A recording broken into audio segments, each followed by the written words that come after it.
Chittagong city corporation নির্বাচনে প্রচারের সময় আছে মোট একদিন। এর মধ্যে পুরুষ কাউন্সিলর প্রার্থীরা সব ভোটারের কাছে যেতে পারলেও চরম বেকায়দায় আছেন নারী প্রার্থীরা। কারণ তাদের ছুটতে হচ্ছে একে একে 3টি ওয়ার্ডে। আবার তাদের প্রচারে একটির বেশি গাড়ি ব্যবহারের সুযোগ দেয়নি নির্বাচন কমিশন। ফলে মহিলা ওয়ার্ড কাউন্সিলরদের অনেকেই সব ভোটারের কাছে যেতে পারবেন কিনা তা নিয়ে রয়েছে সংশয়। আমরা 3টা আসন থেকে ওয়ার্ড থেকে নির্বাচন করছি, সেই অনুপাতে কিন্তু আমাদেরকে তেমনভাবে সুযোগ সুবিধা দেওয়া হয়নি। তবু শেষ মুহূর্তের প্রচারণায় ব্যস্ত মহিলা কাউন্সিলর প্রার্থীরা। প্রার্থীদের কাছে পেয়ে ভোটাররাও বলছেন নানা প্রত্যাশার কথা। আমরা তো অবহেলিত নারী সমাজটাকে একজন প্রার্থীর মাধ্যমে অনেক দূর এগিয়ে নিয়ে যেতে পারবেন বলে আমাদের প্রত্যাশা। আর ওয়ার্ড 3টি হলেও শুধু একটি গাড়ি ব্যবহারের অনুমতি দেয় ক্ষুব্ধ প্রার্থীরাও।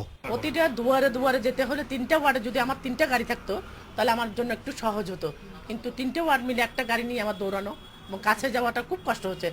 এত সীমাবদ্ধতার মাঝেও মহিলা প্রার্থীরা বলছেন জিতে আসতে পারলে তারা এলাকায় সমস্যা সমাধানে কাজ করবেন নিরলসভাবে। চট্টগ্রাম সিটি কর্পোরেশন নির্বাচনে এবার মহিলাদের জন্য সংরক্ষিত 14টি কাউন্সিলর পদে লড়ছেন 162 জন। Ahsan Riton, independent news, Chittagong.